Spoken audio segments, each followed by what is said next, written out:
Aujourd'hui on va se faire plaisir et on va parler audio avec la découverte d'une chaîne hi-fi connectée plutôt haut de gamme, hein. Voici l'ensemble Sonoro, Maestro et Orchestra, le carton de Orchestra est derrière. On va les découvrir ensemble, les écouter, je vous dirai ce que j'en pense et ça devrait être bien parce que je connais un petit peu la marque. Attention, écoutez bien, ouvrez vos oreilles, c'est parti.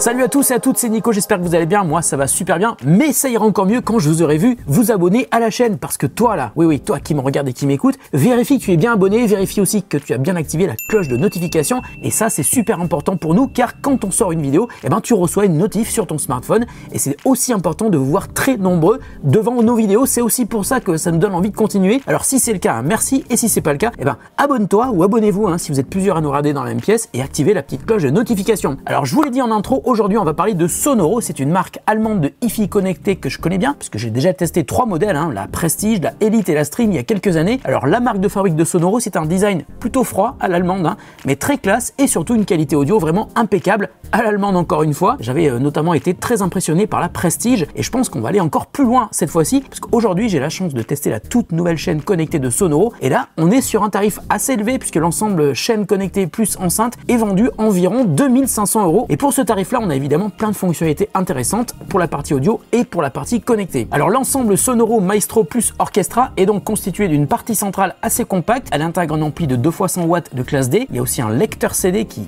lit aussi les MP3, hein. Un récepteur radio numérique terrestre, donc tuner DAB, mais aussi un classique FM à l'ancienne, avec également la possibilité de se connecter à plus de 25 000 radios internet, puisque la chaîne hi-fi est compatible Wi-Fi et Ethernet, mais on peut également brancher des éléments externes, comme une platine vinyle, car Maestro a des entrées auxiliaires, dont des entrées phono à l'arrière. Alors Maestro est aussi compatible Spotify Connect, Tidal, Napster, Amazon Music, Qobuz et Deezer. Le système est également compatible Bluetooth et de manière bidirectionnelle. Ça veut dire qu'on peut recevoir du son sur un casque Bluetooth, mais aussi envoyer de la musique en Bluetooth depuis son smartphone. Et puis il y a une application mobile qui est dispo sur iOS et Android, et l'appli permet d'optimiser le son de sa chaîne par rapport à la configuration de sa pièce d'écoute. Alors je pense que je vous ai bien brossé le portrait de cet ensemble Maestro plus Orchestra, et maintenant on va découvrir la chaîne et les enceintes, et il va falloir aussi leur trouver de la place dans mon bureau, hein, parce que ça commence à être un petit peu chargé. Allez, j'attrape mon petit couteau, unboxing.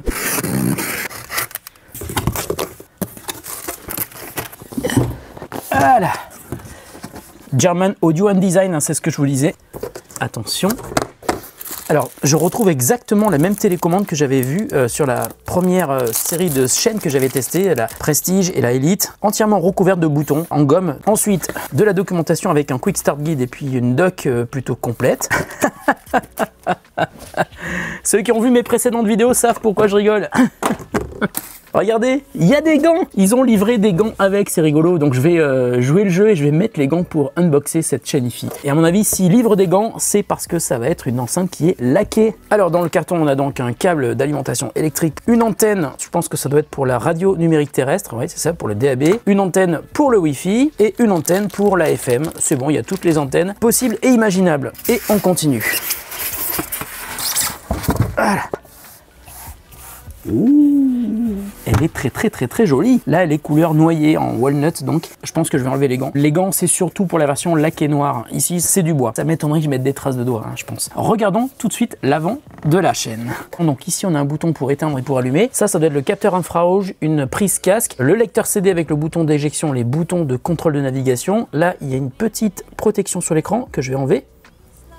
Vous avez entendu? Ensuite, bouton FM, bouton Bluetooth, ça c'est les boutons de sélection, donc des sources. Ensuite, un bouton OK, donc pour valider sans doute la sélection qui est sur l'écran. Un bouton Setup et un bouton de retour arrière. Et un bouton rotatif pour monter le son, ou peut-être changer de source, mais je pense que c'est plutôt pour monter le son. Et alors dessous, il y a une ouverture qui permet, au travers d'une grille, de faire sortir l'air. Ça veut dire qu'il doit y avoir un ampli de qualité, parce qu'un ampli de qualité, ça chauffe, et ça permet donc d'évacuer l'air pour éviter que la chaîne ne chauffe de trop. On va regarder maintenant à l'arrière. Alors à l'arrière, pléthore d'entrée et de sortie. On a tout d'abord le bouton d'alimentation avec la prise d'alimentation électrique, avec un radiateur, des gros borniers pour les enceintes. Ici on a la prise pour l'antenne Wi-Fi. Alors ici on a une prise pré-out. C'est marrant parce que ça veut dire qu'on va pouvoir utiliser la Maestro comme un pré-ampli et la brancher sur un ampli de puissance. Bon là on rentre dans la hi-fi à éléments séparés. Ensuite on a une prise auxiliaire in avec 2 prises RCA. Ensuite une prise auxiliaire in 2 en format jack 3.5. Ensuite je vous l'ai dit, on a aussi des entrées pour brancher une platine vinyle. Donc 2 entrées analogiques plus la prise de terre, hein. C'est un impératif quand on a une platine vinyle. Ensuite, une prise optique parfaite pour brancher soit une console, soit un lecteur CD ou Blu-ray, voire même une télé hein, si elle a une sortie optique. Et puis une entrée coaxiale, donc toujours une entrée numérique, ça permet de brancher un lecteur CD, Blu-ray encore une fois. Ensuite, une prise USB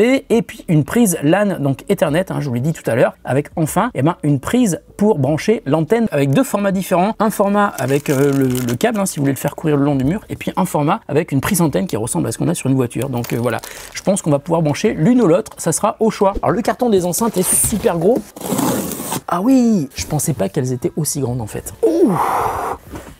Les enceintes sont aussi en ronce de noyer, couleur walnut, comme la chaîne, donc ça fait un bel ensemble. Honnêtement, quand ils m'ont montré le truc sur papier, je pensais que c'était beaucoup plus petit. Wow. On va enlever la petite protection. Ouh, c'est aimanté. Oh, regardez ce que je viens de voir.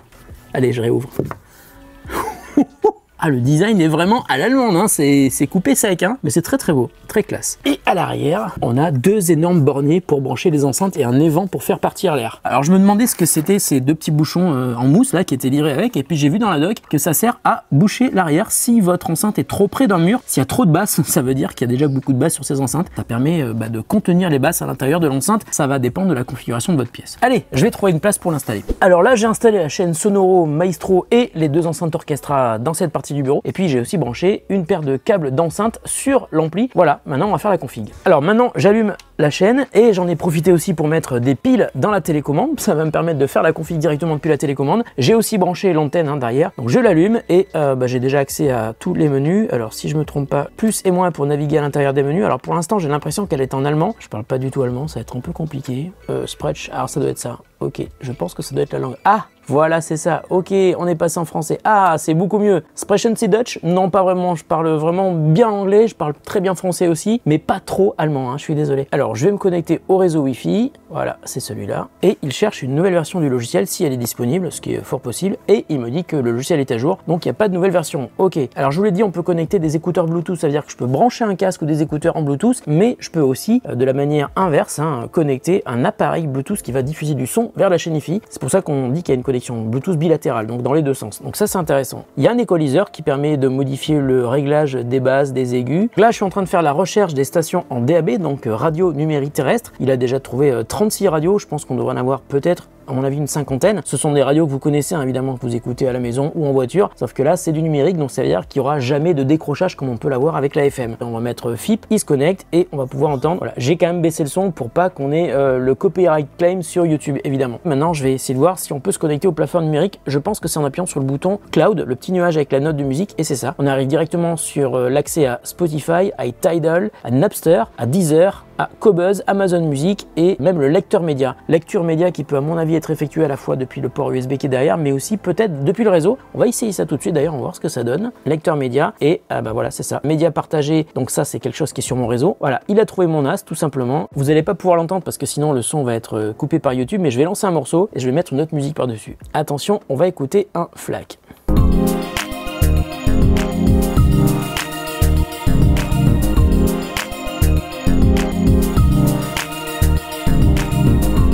Là, je viens de mettre sur pause pour pouvoir parler parce que si je vous fais écouter la musique, évidemment, la vidéo va être coupée par YouTube. Le son est excellent, il y a beaucoup de basses. Je pense qu'il est fort possible que j'ai besoin de mettre les bouchons à l'arrière des enceintes. En tout cas, je suis en train de lire un FLAC, à mon avis, le meilleur format qui vous permet de ripper vos CD audio et de conserver une qualité audio qui est identique. La décompression se fait à la volée, un peu comme un zip, et j'arrive à lire un fichier FLAC, donc c'est parfait. Maintenant, je vais retourner sur la partie réseau et je vais aller sur Spotify. Je suis allé prendre mon téléphone et là, je vais passer un morceau qui normalement ne devrait pas être coupé par YouTube. Voilà. On est sur Maestro.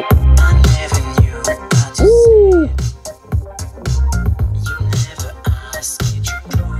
ça marche super bien. Il y a beaucoup de basses, hein.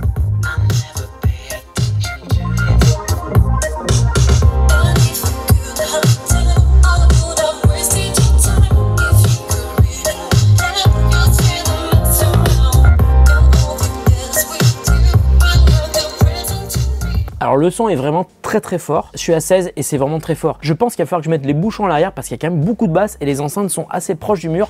On va dire qu'elles sont à 7-8 cm du mur.